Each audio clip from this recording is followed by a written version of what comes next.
وزارة الشؤون الإسلامية والأوقاف والدعوة والإرشاد المملكة العربية السعودية پیش کرتے ہیں طریقہ حج مرحلہ بمرحلہ. لا شريك لك لبيك إن الحمد والنعمة لك والملك لا شريك لك لبيك لبيك اللهم لبيك لبيك لا شريك لك لبيك إن الحمد والنعمة لك والملك لا شريك لك لبيك.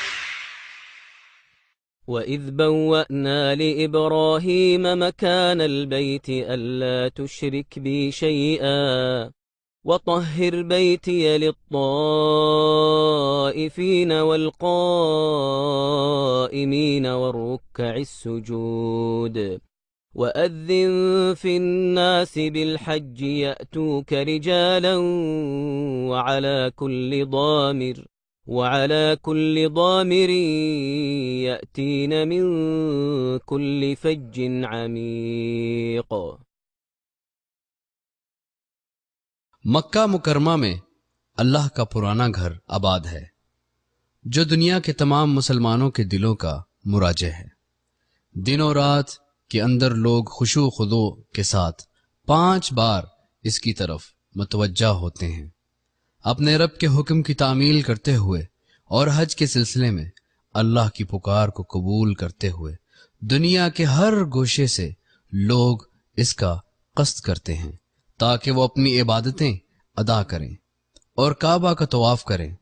کعبہ اللہ کا وہ پرانا گھر ہے جسے اس مقصد کے تحت بنایا گیا تاکہ لوگ علم و ہدایت کی روشنی میں اس کی عبادت کریں. إن أول بيت وضع للناس للذي ببكة مباركا وهدى للعالمين فيه آيات بينات مقام إبراهيم ومن دخله كان آمنا ولله على الناس حج البيت من استطاع إليه سبيلا ومن كفر فإن الله غني عن العالمين. جب اللہ تعالیٰ نے اسلام کا بول بالا کرنا چاہا تو اس نے اپنے آخری نبی و رسول جناب محمد صلی اللہ علیہ وسلم کو دین حق دے کر بھیجا تاکہ وہ لوگوں کو ظلمت سے نکال کر روشنی کی طرف لائیں اور انہیں جہالت و گمراہی سے نکال کر علم و ہدایت کی راہ پر لائیں اور انہیں عبادت کی حقیقت سے آگاہ کریں کہ اللہ تعالیٰ نے انس و جن کو محض اپنی عبادت کے لیے پیدا کیا ہے. سمع اللہ لمن حمد ربنا ولک الحمد. ارکان اسلام. نبی کریم صلی اللہ علیہ وآلہ وسلم نے ارشاد فرمایا اسلام کی بنیاد 5 چیزوں پر ہے. اس بات کی گواہی دینا کہ اللہ کے سوا کوئی معبود برحق نہیں اور محمد اللہ کے رسول ہیں، نماز قائم کرنا، زکوٰۃ دینا، رمضان کے روزے رکھنا اور خانہ کعبہ کا طواف کرنا. معلوم ہوا کہ حج اسلام کا ایک رکن ہے. ایک مستطیع مسلمان کا اسلام حج کے بغیر مکمل نہیں ہو سکتا. حج اسلام کا 5واں رکن ہے جو ہر عاقل، بالغ اور آزاد مسلمان پر مالی و بدنی استطاعت موجود ہونے پر زندگی میں ایک مرتبہ واجب ہے. ہر سال لاکھوں کی تعداد میں لوگ حج و عمرہ کی ادائیگی کے لیے مشاعر مقدسہ پہنچتے ہیں اور خادمین الحرمین الشریفین کی یہ ہدایت ہے کہ اس مقدس فریضہ کی ادائیگی کرنے والوں کو بہترین خدمات فراہم کی جائیں. چنانچہ مملکت سعودیہ عربیہ اپنی تمام مادی اور بشری امکانات صرف کر رہی ہے اور اپنی تمام وزارتوں اور جمعیتوں کو حجاج کی ہر طرح کی خدمت میں لگا رکھی ہے. چنانچہ حجاج کے مملکت میں داخل ہونے سے لے کر ان کی روانگی تک ان کی راحت اور امن و امان اور دیگر ضروری اشیاء انہیں فراہم کرتی ہے، جو اولاً اللہ کے فضل و کرم اور ثانیاً مملکت کی جہود و کوششوں کا ثمرہ ہے۔ میرے حج اور عمرہ کرنے والے بھائی، آپ کی راحت و سکون اور امن و امان کی خاطر بہت سارے منصوبے و خدمات، دینی و عصری متنوع پروگرام موجود ہیں، اس لیے آپ بلا تردد ان سے استفادہ کریں۔ معزز مہمان، ہم آپ کو بلد حرمین شرفین کی حاضری پر خوش آمدید کہتے ہیں۔ حج کی اقسام۔ حج کی 3 قسمیں ہیں اور ہر ایک کا الگ طریقہ اور اس کے واجبات ہیں۔ حج کے صحیح ہونے کے لیے جن کا ادا کرنا ضروری ہے۔ حج کی 3 قسمیں ہیں: تمتع، قران، افراد، اور ان میں سب سے بہتر حج تمتع ہے، بشرط یہ کہ حاجی ساتھ میں ہدی قربانی کا جانور نہ لایا ہو، اور یہ وہ حج ہے جس کی ادائیگی کا نبی کریم صلی اللہ علیہ وسلم نے اپنے صحابہ کو حکم دیا تھا۔ حج تمتع۔ حج کے مہینے میں آدمی عمرہ کا احرام باندھے اور طواف و سعی اور بال کٹا کر آدمی عمرہ سے مکمل طور پر حلال ہو جائے، اور 8 ذی الحجہ کو جس جگہ مکہ میں مقیم ہے وہیں سے حج کا احرام باندھے اور مشاعر مقدسہ جائے اور اپنا حج مکمل کرے، اور اس کے اوپر ہدی قربانی کرنا واجب ہے۔ اگر ہدی کی استطاعت نہیں رکھتا تو وہ 3 دن ایام حج میں اور 7 دن گھر واپسی پر روزہ رکھے۔ حج قران۔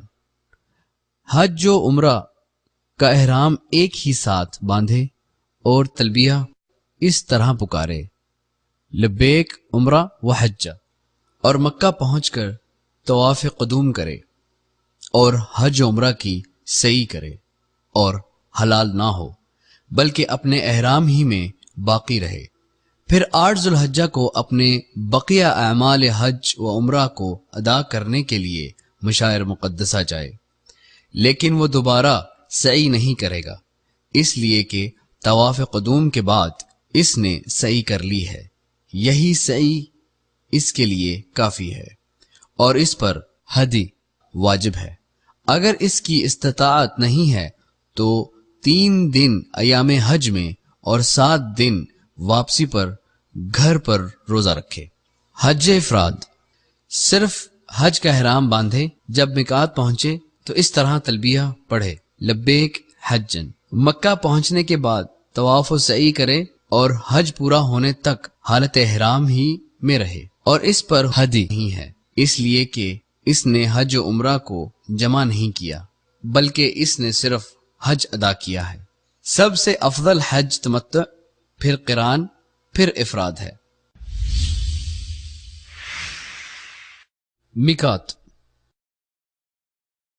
جب آپ حج یا عمرے کی ادائیگی کے لیے مکے کا سفر کریں تو آپ کے لیے نبی کریم صلی اللہ علیہ وسلم کے محدد کردہ 5 میقات میں سے جس سے آپ گزر رہے ہیں وہیں سے آپ کے لیے احرام باندھنا ضروری ہے، اور وہ میقات مندرجہ ذیل ہیں: ذوالحلیفہ، یہ مدینے والوں کا میقات ہے اور اس وقت ابیار و علی کے نام سے مشہور ہے۔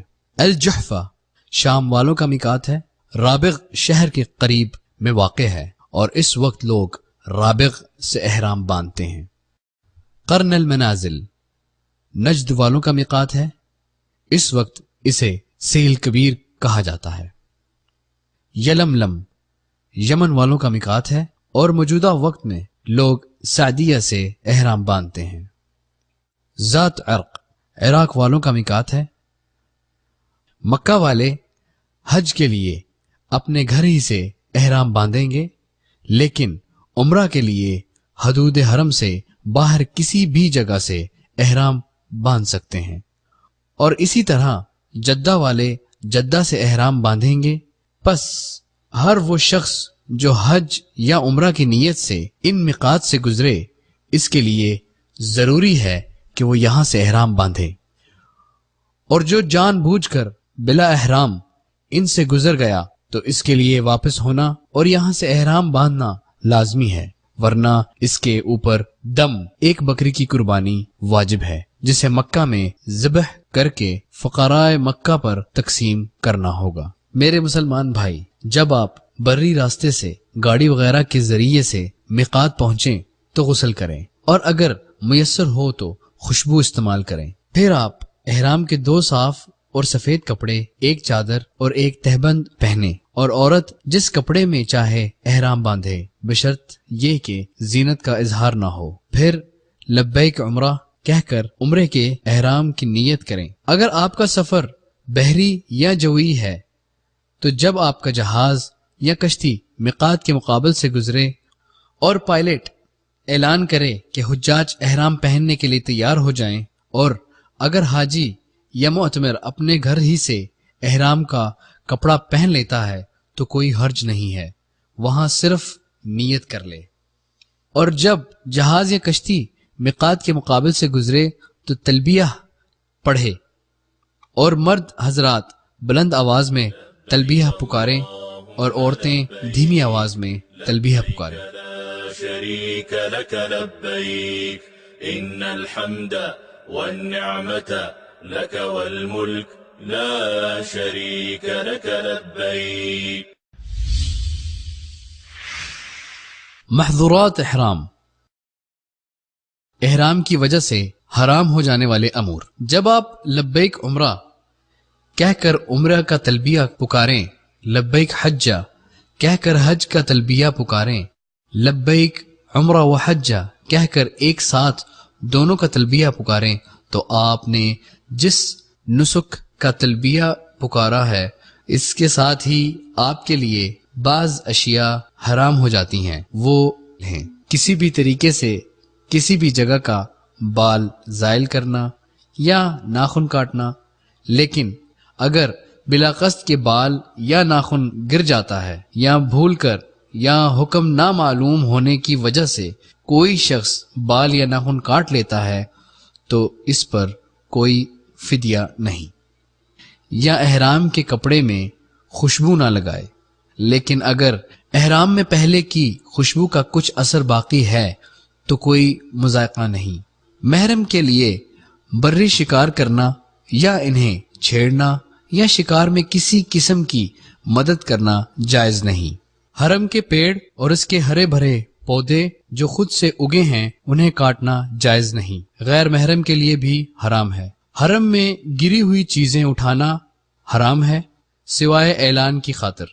شادی کا پیغام دینا، خود نکاح کرنا یا دوسرے کا نکاح کروانا حرام ہے۔ اسی طرح جمع اور اس کے مقدمات بھی حرام ہیں۔ عورت کے لیے داستانے پہننا اور نقاب یا برقع سے چہرہ چھپانا، لیکن اگر عورت اجانب یا غیر محرم کے سامنے ہے تو وہ اپنی اوڑھنی سے اپنا چہرہ ضرور چھپائے۔ محرم مرد کے لیے حالت احرام میں سر ڈھانکنا حرام ہے، لیکن دھوپ سے بچاؤ کے لیے چھتری کا استعمال کرنا یا گاڑی کی چھت یا سر پر سامان اٹھانا اس میں کوئی حرج نہیں۔ لیکن اگر محرم بھول کر یا جہالت کی وجہ سے اپنا سر ڈھانپ لیتا ہے تو جب بھی یاد آئے، جب بھی اسے اس کا حکم معلوم ہو، فوراً اپنا سر کھول لے اور اس پر کوئی فدیہ نہیں ہے۔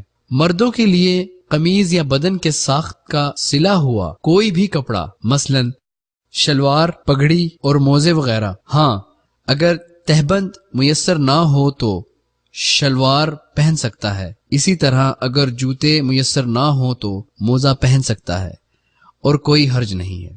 محرم کے لیے انگوٹھی، چشمہ، گھڑی، ہیڈ فون، کمر بند پہننا جائز ہے۔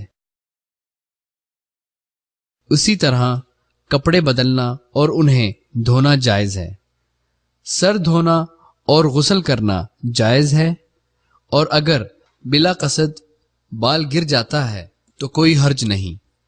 اس طرح زخم آ جانے پر کوئی حرج نہیں ہے۔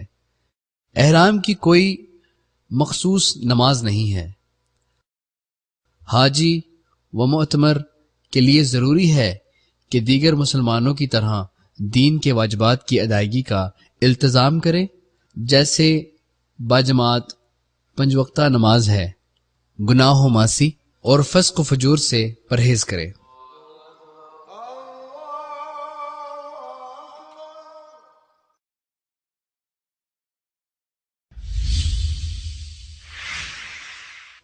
طواف کا طریقہ۔ محرم جب مکہ پہنچے تو اس کے لیے غسل کرنا مستحب ہے، اور جب مسجد الحرام میں داخل ہو تو پہلے دایاں پیر داخل کرے اور یہ دعا پڑھے: أعوذ بالله العظيم ووجهه الكريم وسلطانه القديم من الشيطان الرجيم اللهم افتح لي أبواب رحمتك۔ میں شیطان مردود سے عظمت والے اللہ کی اور اس کے معزز چہرے کی اور قدیم سلطنت کی پناہ چاہتا ہوں۔ اے اللہ میرے لیے اپنی رحمت کے دروازے کھول دے۔ اور یہ دعا تمام مساجد میں داخلے کے وقت پڑھی جا سکتی ہے۔ پھر کعبہ کی طرف روانہ ہو اور طواف قدوم میں اجتباء کرنا سنت ہے۔ اجتباء کا طریقہ یہ ہے کہ احرام کی چادر کے دائیں حصے کو دائیں ہاتھ کے بغل کے نیچے سے نکال کر بائیں کندھے پر ڈال لیں، پھر 7 چکر طواف کریں اور حجر اسود سے طواف شروع کریں۔ اگر کسی کو تکلیف پہنچائے بغیر ممکن ہو تو حجر اسود چومیں، اس لیے کہ حجر اسود چومنے کے لیے دھکم پیل کرنا، مارنا پیٹنا اور گالی گلوچ کرنا حرام ہے۔ اگر بھیڑ بھاڑ ہے تو دور ہی سے اللہ اکبر کہتے ہوئے حجر اسود کی طرف اشارہ کرنا کافی ہے۔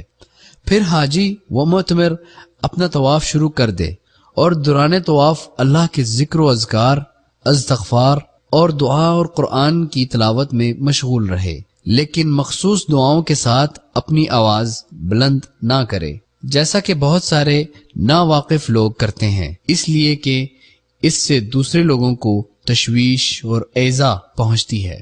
جب رکن یمانی پر پہنچیں، اگر ممکن ہو تو اس کا استلام کریں اور اسے نہ چومیں اور نہ چھوئے، جیسا کہ بہت سارے بدعتی حضرات کرتے ہیں، اور اگر استلام ممکن نہ ہو تو بلا اشارہ اور بلا تکبیر کے آگے بڑھ جائے اور رکن یمانی اور حجر اسود کے درمیان دعا پڑھے: ربنا آتنا في الدنيا حسنة وفي الآخرة حسنة وقنا عذاب النار۔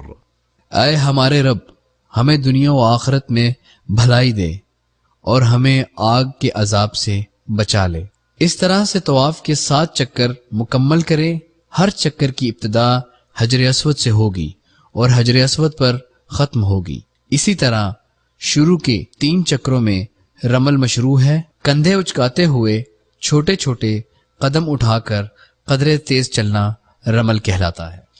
طواف کے درمیان صادر ہونے والی بعض غلطیاں: دوران طواف ہجر میں داخل ہو جانا، یہ اعتقاد کرتے ہوئے کہ یہ طواف میں سے ہے، حالانکہ طواف ہجر کے باہر سے کرنا ہے، اور ہجر کے اندر سے طواف کرنا طواف کو باطل کر دیتا ہے، اس لیے کہ طواف ناقص رہ جاتا ہے، اس لیے کہ ہجر کعبہ کا جز ہے، گویا حاجی و معتمر نے پورے کعبے کا طواف نہیں کیا۔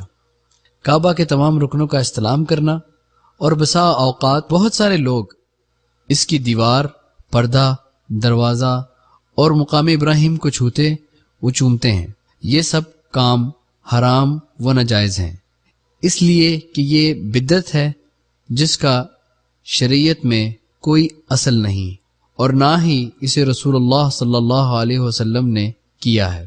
طواف کے درمیان آواز بلند کرنا ناجائز ہے، اس لیے کہ اس سے مسلمانوں کو تشویش یا پریشانی ہوتی ہے۔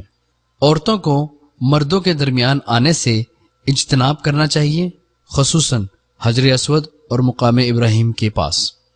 طواف سے فارغ ہونے کے بعد 2 رکعت نماز ادا کرنا سنت مؤکدہ ہے، اگر ممکن ہو تو اسے مقام ابراہیم کے پیچھے ادا کرے، ورنہ حرم میں کسی بھی جگہ ادا کرے۔ پہلی رکعت میں سورۃ الکافرون اور دوسری میں سورۃ الاخلاص پڑھنا چاہیے، اور اگر ان کے علاوہ کوئی اور سورہ پڑھتا ہے تو کوئی حرج نہیں۔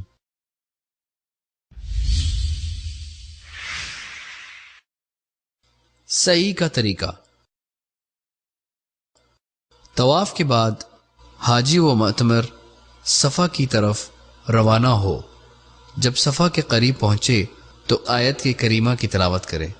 إن الصفا والمروة من شعائر الله فمن حج البيت أو اعتمر فلا جناح عليه أن يطوف بهما ومن تطوع خيرا فإن الله شاكر عليم۔ صفا اور مروہ اللہ تعالیٰ کی نشانیوں میں سے ہیں، اس لیے بیت اللہ کا حج و عمرہ کرنے والے پر ان کا طواف کر لینے میں بھی کوئی گناہ نہیں۔ اپنی خوشی سے بھلائی کرنے والوں کا اللہ قدردان ہے اور انہیں خوب جاننے والا ہے۔ اور کہیں نبدأ بما بدا اللہ، پھر صفا پہاڑی پر چڑھیں، کعبہ کا استقبال کریں، پھر دونوں ہاتھوں کو اٹھا کر یہ دعا کریں۔ لا إله إلا الله وحده لا شريك له له الملك وله الحمد وهو على كل شيء قدير لا إله إلا الله وحده أنجز وعده ونصر عبده وهزم الأحزاب وحده۔ اللہ کے سوا کوئی معبود برحق نہیں، وہ اکیلا ہے، اس کا کوئی شریک نہیں، اسی کے لیے بادشاہت ہے اور اسی کے لیے سب تعریفیں ہیں، اور وہ ہر چیز پر قادر ہے۔ اللہ کے علاوہ کوئی معبود برحق نہیں، وہ تنہا ہے، اس نے اپنا وعدہ پورا کیا اور اپنے بندے کی مدد کی اور تنہا لشکروں کو شکست دی۔ اس دعا کو 3 بار پڑھیں اور اس کے بعد جو چاہیں دعا کریں، اور اس سے کم پر ہی اکتفا کریں تو بھی کوئی حرج نہیں، اور حالت دعا میں ہاتھ اٹھائیں، تکبیر کے وقت ہاتھوں کو نہ اٹھائیں، اس لیے کہ اس وقت ہاتھ اٹھانا غلط ہے جس میں بہت سارے لوگ واقع ہو جاتے ہیں۔ پھر مروہ کی طرف چلیں، اپنے لیے اور اپنے اہل کے لیے اور مسلمانوں کے لیے جو میسر ہو دعا کریں۔ جب ہری بتی کے پاس پہنچیں تو ہلکی ہلکی دوڑ لگائیں، لیکن عورتیں نہ دوڑیں، اور جب دوسری ہری بتی کے پاس پہنچیں تو حسب عادت عام چلنا شروع کریں، اور جب مروہ پہنچیں تو قبلہ رخ ہو، اور جس طرح صفا پر دعا کی تھی اسی طرح یہاں بھی دعا کریں۔ پھر مروہ سے اتریں اور چلتے جائیں، جب ہری بتی کے پاس پہنچیں تو ہلکی ہلکی دوڑ لگائیں، اور جب دوسری ہری بتی پر پہنچیں تو عام چال چلنا شروع کریں۔ اسی طرح سے سعی کے ساتھ چکر مکمل کریں۔ صفا سے مروہ جانا 1 چکر اور مروہ سے صفا آنا 2 چکر ہوگا۔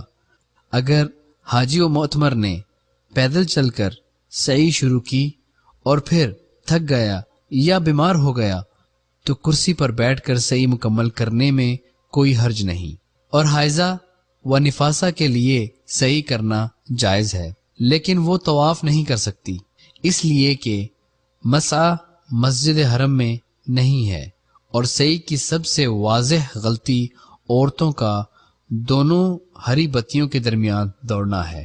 سعی مکمل کرنے کے بعد اگر محرم متمتع ہے تو اپنے بال کٹوائے، البتہ سر کے پورے بال کٹوانا ضروری ہے، اور عورت اپنے سر کے بالوں کی ہر چوٹی سے 1 پور کی مقدار بال کاٹے۔ اس طرح سے متمتع حاجی کا عمرہ مکمل ہو گیا، اور اس کے لیے وہ تمام چیزیں حلال ہو گئیں جو احرام کی وجہ سے حرام تھی۔ 8 ذو الحجہ یوم الترویح۔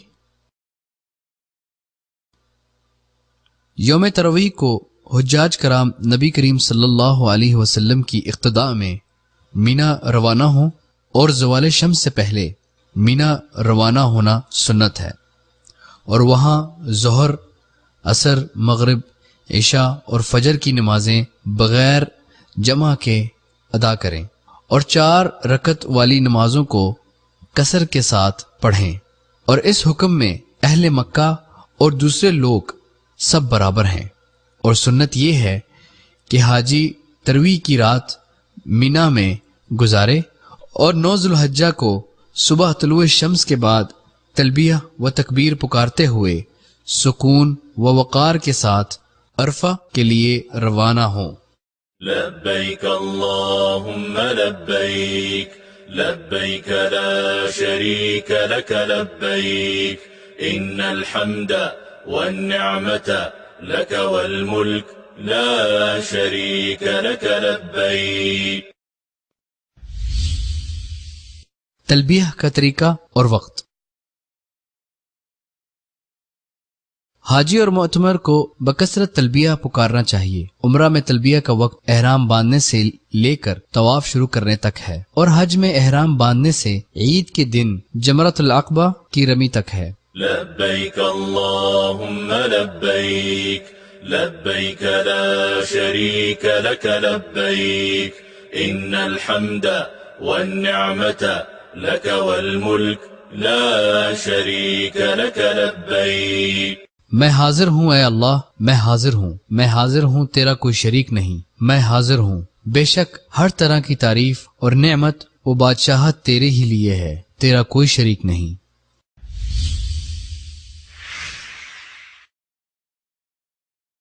نو ذی الحجہ. یوم عرفہ کو نبی کریم صلی اللہ علیہ وسلم نے سب سے بہتر دن قرار دیا ہے. اس دن تمام حجاج میدان عرفات میں جمع ہوتے ہیں اور طلوع آفتاب سے لے کر غروب آفتاب تک یہاں ٹھہرتے ہیں. اور سنت یہ ہے کہ اگر ممکن ہو تو حاجی و معتمر مقام نمرہ میں اترے، ورنہ وہ میدان عرفات کے اندر کہیں بھی ٹھہر سکتا ہے. اور پورا میدان عرفات ٹھہرنے کی جگہ ہے، اور وہاں پر حدود عرفات کی نشاندہی کے لیے بہت سارے بورڈ لگے ہوئے ہیں. میرے حاجی بھائی، اس عظیم دن کو آپ تلبیہ، ذکر، استغفار اور تکبیر و تحلیل میں گزاریں. اللہ کے آگے روئیں اور گریہ وزاری کریں، اور اپنے لیے، اہل و عیال کے لیے، دوست و احباب کے لیے، اعزاء و اقارب اور تمام مسلمانوں کے لیے دعا کریں. اور جب ظہر کا وقت ہو جائے تو امام خطبہ دے جس میں لوگوں کو وعظ و نصیحت کرے، پھر لوگوں کو ظہر و عصر کی نماز قصر جمع تقدیم کے ساتھ پڑھائے، جیسا کہ نبی کریم صلی اللہ علیہ وسلم نے کیا تھا. اور نہ تو ان سے پہلے اور نہ ان کے درمیان میں اور نہ ہی بعد میں کوئی اور نماز پڑھے.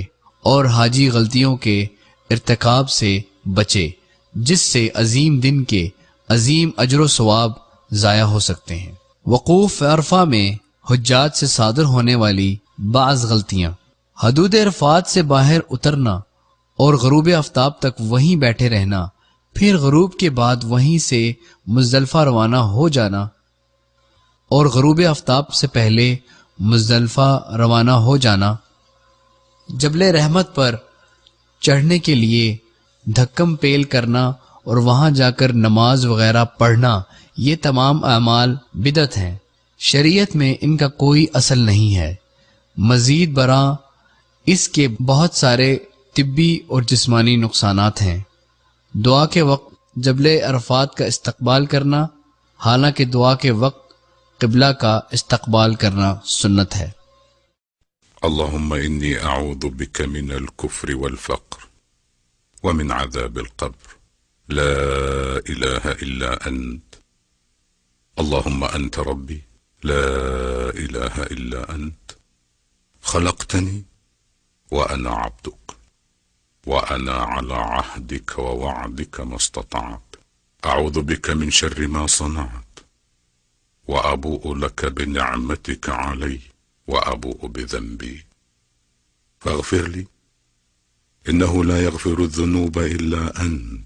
ليس عليكم جناح أن تبتغوا فضلا من ربكم فإذا أفضتم من عرفات فاذكروا الله عند المشعر الحرام واذكروه كما هداكم وإن كنتم من قبله لمن الضالين ثم أفيضوا من حيث أفاض الناس واستغفروا الله إن الله غفور رحيم.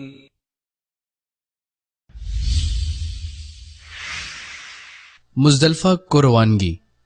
9 ذی الحجہ کو غروب آفتاب کے بعد حاجیوں کے قافلے مزدلفہ کی طرف روانہ ہوتے ہیں اور وہاں پہنچ کر ایک اذان اور 2 اقامت کے ساتھ مغرب و عشاء کی نماز قصر اور جمع تاخیر کے ساتھ پڑھتے ہیں اور پوری رات آرام کے ساتھ یہاں پر گزاریں اور اللہ کا شکر ادا کریں کہ اس نے انہیں وقوف عرفہ جیسی عظیم نعمت سے بہراور کیا۔ مزدلفہ میں حجاج سے رونما ہونے والی بعض غلطیاں۔ مزدلفہ پہنچ کر نماز ادا کرنے سے پہلے کنکریاں چننے میں مشغول ہو جانا اور یہ عقیدہ رکھنا کہ مزدلفہ سے کنکریاں چننا ضروری ہے، حالانکہ سنت یہ ہے کہ حجاج مزدلفہ میں رات گزاریں اور فجر تک یہاں سوئیں۔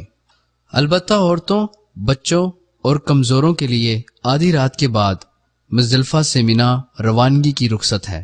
نماز فجر کے بعد مشعر الحرام مزدلفہ میں ایک پہاڑ ہے، یا مزدلفہ میں کسی بھی جگہ قبلہ رخ ہو کر ذکر و اذکار اور دعا کرنا مسنون ہے۔ پھر اس کے بعد جمرہ عقبہ کے رمی کے لیے 7 کنکریاں چنیں جو چنے سے کچھ بڑی ہوں، اور بقیہ کنکریاں مینا سے چنیں۔ پھر طلوع آفتاب سے پہلے تلبیہ پکارتے ہوئے مینا کو روانہ ہوں۔ مینا پہنچ کر جمرہ عقبہ جو مینا کی طرف سے آخری جمرہ ہے اور مکہ سے قریب ہے کو کنکریاں مارنے جائیں۔ جمرہ عقبہ کے پاس پہنچ کر تلبیہ کہنا بند کر دیں، پھر یکے بعد دیگر 7 کنکریاں ماریں اور ہر کنکری مارتے وقت اللہ اکبر کہیں۔ اگر ہدی واجب ہے تو اسے ذبح کریں، اس میں خود کھائیں اور فقراء کو بھی کھلائیں۔ پھر بال منڈوائیں یا چھوٹے کروائیں، اور منڈوانا افضل ہے، اور عورت اپنی ہر چوٹی سے صرف انگلی کے پور کے برابر بال کاٹے، اور قربانی کے دن کیے جانے والے اعمال کو اس ترتیب سے ادا کرنا افضل ہے۔ اگر تقدیم و تاخیر آگے پیچھے ہو جائے تو کوئی حرج نہیں۔ اللہ اکبر اللہ اکبر اللہ اکبر لا الہ الا اللہ اللہ اکبر اللہ اکبر وللہ الحمد۔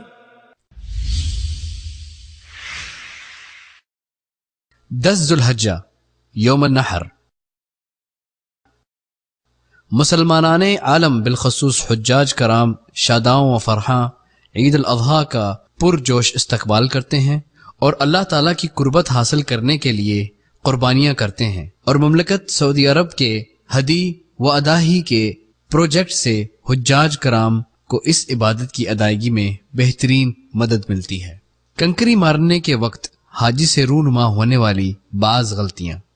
بعض لوگوں کا یہ عقیدہ ہوتا ہے کہ وہ شیطان کو کنکری مار رہے ہیں، اس لیے وہ پورے غصے کے ساتھ سب و شتم کرتے ہوئے کنکری مارتے ہیں، حالانکہ رمی جمرات کا مقصد اللہ تعالیٰ کا ذکر ہے۔ بڑے بڑے پتھر یا جوتا، چپل یا لکڑی وغیرہ پھینکنا یہ غلط ہے، جس سے نبی کریم صلی اللہ علیہ وسلم نے منع فرمایا ہے۔ حاجی کے اوپر واجب ہے کہ وہ اپنے بھائیوں کے ساتھ نرمی برتے اور کنکری مارتے وقت دھکم پیل نہ کرے، اور کنکری حوض کے اندر پھینکے، چاہے کنکری جمرہ کو لگے یا نہ لگے۔ یک بارگی ساری کنکریاں مارنے کی صورت میں اس کی صرف ایک ہی کنکری شمار ہوگی۔ مشروع طریقہ یہ ہے کہ ایک ایک کر کے 7 کنکریاں مارے اور ہر کنکری کے ساتھ اللہ اکبر کہے۔ طواف افاضہ۔ جمرہ عقبہ کو کنکری مارنے، بال منڈوانے یا چھوٹے کروانے کے بعد تحلل اول حاصل ہو جاتا ہے، اور بیوی کے علاوہ وہ تمام چیزیں حلال ہو جاتی ہیں جو احرام کے سبب حرام ہو گئی تھیں۔ اس کے بعد حاجی طواف افاضہ کرنے کے لیے مسجد الحرم تشریف لے جائیں۔ طواف افاضہ حج کا ایک رکن ہے جس کے بغیر حج مکمل نہیں ہو سکتا۔ اگر حج تمتع کر رہا ہے تو طواف کے بعد صفا و مروہ کی سعی بھی کرے، اور اگر حج قران یا حج افراد کر رہا ہے اور طواف قدوم کے ساتھ سعی نہیں کی ہے تو ایسی صورت میں اس کے لیے بھی سعی ضروری ہے، اور طواف افاضہ ایام منا کے بعد بھی کر سکتے ہیں۔ ایام تشریق، طواف افاضہ کرنے کے بعد احرام کی وجہ سے حرام ہونے والی ساری چیزیں حلال ہو جاتی ہیں، یہاں تک کہ بیوی بھی حلال ہو جاتی ہے۔ طواف کرنے کے بعد منا واپس آئیں تاکہ منا کے اندر ایام تشریق 11، 12، 13 کی راتیں گزاریں، اور اگر آپ 2 ہی رات گزارنا چاہتے ہیں تو یہ بھی جائز ہے، اور اسے تعجیل کہتے ہیں۔ واذكروا الله في أيام معدودات فمن تعجل في يومين فلا إثم عليه ومن تأخر فلا إثم عليه لمن اتقى واتقوا الله واعلموا أنكم إليه تحشرون۔ تینوں دن تینوں جمروں کو کنکریاں ماریں اور ہر کنکری کے ساتھ اللہ اکبر کہیں۔ جمرہ صغرا کو کنکری مار کر آگے بڑھ کر قبلہ رخ ہو کر دونوں ہاتھ اٹھا کر دعا کریں اور لوگوں کو دھکا دینے سے پرہیز کریں۔ اسی طرح جمرہ وسطی کو کنکری مار کر وہاں بھی دعا کریں، لیکن جمرہ عقبہ کو کنکری مارنے کے بعد دعا نہ کریں۔ اور جو شخص منا میں 2 ہی رات گزار کر منا چھوڑنا چاہتا ہے تو اس کے لیے ضروری ہے کہ وہ 12ویں ذوالحجہ کو غروب آفتاب سے پہلے ہی منا سے روانہ ہو جائے۔ اگر سورج غروب ہو جانے سے پہلے اس نے منا نہیں چھوڑا تو اس کو تیسری رات بھی منا ہی میں لازماً گزارنی ہوگی، اور 13ویں ذوالحجہ کو بھی تینوں جمروں کو کنکری مارنی ہوگی۔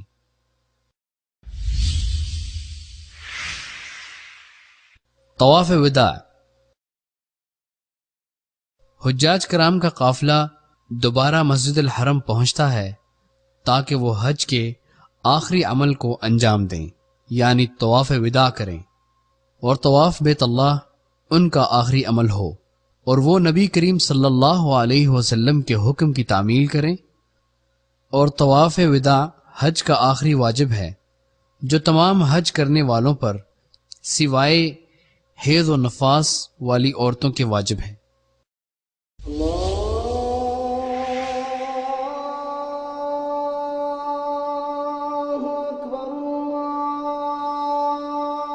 مدینہ طیبہ اور مسجد نبوی کی زیارت کا طریقہ۔ مدینہ طیبہ نبی کریم صلی اللہ علیہ وسلم کی پناہ گاہ ہے۔ اس میں نبی کریم صلی اللہ علیہ وسلم کی مسجد ہے۔ یہ ان 3 مسجدوں میں سے ہے جن کے علاوہ کسی طرف سفر کرنا جائز نہیں ہے، جیسا کہ ارشاد نبوی ہے 3 مسجدوں کے علاوہ سفر نہیں ہے: مسجد حرم، مسجد نبوی، مسجد اقصی۔ مسجد نبوی کی زیارت حج کی شروط یا واجبات میں سے نہیں ہے، بلکہ اس کا سارے حج سے کوئی تعلق نہیں ہے، اور نہ ہی اس کی زیارت کے لیے احرام میں داخل ہونا ہے۔ مسجد نبوی کی زیارت کسی بھی وقت مسنون ہے، لیکن جب اللہ تعالیٰ نے اسے بلد حرمین پہنچا دیا ہے تو اس کے لیے مسنون ہے کہ وہ مدینہ جا کر مسجد نبوی میں نماز ادا کرے، جس میں ایک نماز کا ثواب مسجد حرام کے علاوہ 1000 کے برابر ہے۔ پھر وہ رسول اکرم صلی اللہ علیہ وسلم پر سلام بھیجے۔ جب آپ مسجد نبوی میں داخل ہوں تو پہلے دایاں پیر آگے بڑھائیں، بسم اللہ پڑھیں اور نبی کریم صلی اللہ علیہ وسلم پر درود پڑھیں، اور اللہ تعالیٰ سے سوال کریں کہ آپ کے لیے اپنی رحمت کے دروازے کھول دے، اور یہ دعا پڑھیں: أعوذ بالله العظيم ووجهه الكريم وسلطانه القديم من الشيطان الرجيم اللهم افتح لي أبواب رحمتك۔ اور یہ دعا تمام مسجدوں میں داخلے کے وقت مشروع ہے۔ اس کے بعد 2 رکعت تحیات المسجد ادا کریں، اور اگر میسر ہو تو اسے ریاض الجنہ میں ادا کریں تو بہتر ہے، ورنہ مسجد نبوی میں کہیں بھی پڑھ سکتے ہیں۔ پھر نبی کریم صلی اللہ علیہ وسلم کی قبر کے پاس آئیں، قبر کی طرف رخ کر کے با ادب دھیمی آواز میں آپ پر سلام بھیجیں۔ السلام عليك أيها النبي ورحمة الله وبركاته. اللهم آته الوسيلة والفضيلة وابعثه المقام المحمود الذي وعدته. اللهم اجزه عن أمته أفضل الجزاء. اے اللہ کے نبی، آپ پر سلام ہو، اور اللہ کی رحمتیں اور برکتیں آپ پر ہوں۔ اے اللہ، تو ان کو عطا فرما خاص تقرب اور خاص فضیلت، اور انہیں فائز فرما اس مقام محمود پر جس کا تو نے ان سے وعدہ کیا ہے۔ اے اللہ، انہیں ان کی امت کی جانب سے بہترین صلہ عطا فرما۔ پھر تھوڑا سا آگے بڑھیں، ابو بکر صدیق رضی اللہ عنہ کی قبر کے پاس رکیں، ان پر سلام بھیجیں اور ان کے لیے رحمت و مغفرت کی دعا کریں۔ پھر تھوڑا سا اور آگے بڑھیں اور عمر رضی اللہ عنہ کی قبر کے پاس ٹھہریں، ان پر سلام بھیجیں اور ان کے لیے رحمت و مغفرت کی دعا کریں۔ مسجد نبوی کی زیارت کرنے والے بعض حضرات بہت ساری غلطیوں کا ارتکاب کرتے ہیں جن کی شریعت میں کوئی اصل نہیں اور نہ ہی صحابہ کرام سے وہ ثابت ہے۔ قبر کی جالی کو ہاتھ لگانا، دعا کرتے وقت قبر کی طرف رخ کرنا، حالانکہ دعا کرتے وقت استقبال کرنا سنت ہے۔ جنت البقیع قبرستان جس میں بہت سارے صحابہ اور خلیفہ راشد عثمان بن عفان رضی اللہ عنہم مدفون ہیں، اس کی زیارت مسنون ہے۔ اسی طرح شہدائے احد کے پاس جا کر ان کے لیے دعا کرنا بھی مسنون ہے۔ اور زیارت قبور کی دعا جسے نبی کریم صلی اللہ علیہ وسلم نے اپنے صحابہ کو سکھائی ہے وہ یہ ہے: السلام عليكم أهل الديار من المؤمنين والمسلمين وإنا إن شاء الله بكم لاحقون نسأل الله لنا ولكم العافية. اے اس گھر والے مومنوں اور مسلموں، تم پر سلام ہو، اور ہم انشاءاللہ تمہیں ملنے والے ہیں۔ ہم اپنے لیے اور تمہارے لیے اللہ سے عافیت کا سوال کرتے ہیں۔ جب تک آپ مدینہ طیبہ میں رہیں، باوضو ہو کر مسجد قباء جائیں اور وہاں نماز پڑھیں۔ اسلام کی سب سے پہلی مسجد مسجد قباء ہے۔ مدینہ طیبہ کے اندر مسجد نبوی کے علاوہ اور کوئی مقام نہیں ہے جس کی زیارت مشروع ہو، اس لیے آدمی کو اپنے آپ کو مشقت میں ڈال کر ایسی جگہوں پر نہیں جانا چاہیے جس کا کوئی اجر و ثواب نہیں ہے۔ اللہ تعالیٰ سے یہی التجا ہے کہ سب کے حج کو قبول فرمائے اور گناہوں کو معاف فرمائے اور ان کے عملوں کا اچھا بدلہ دے، بے شک وہ ہر چیز پر قادر ہے۔ معزز مہمان، ہم آپ کو بلد حرمین شرفین کی حاضری پر خوش آمدید کہتے ہیں۔ لبيك اللهم لبيك لبيك لا شريك لك لبيك إن الحمد والنعمة لك والملك لا شريك لك لبيك لبيك اللهم لبيك لبيك لا شريك لك لبيك إن الحمد والنعمة لك والملك لا شريك لك لبيك إن الحمد والنعمة لك والملك لا شريك لك لبيك لبيك اللهم لبيك لبيك لا شريك لك لبيك إن الحمد والنعمة لك والملك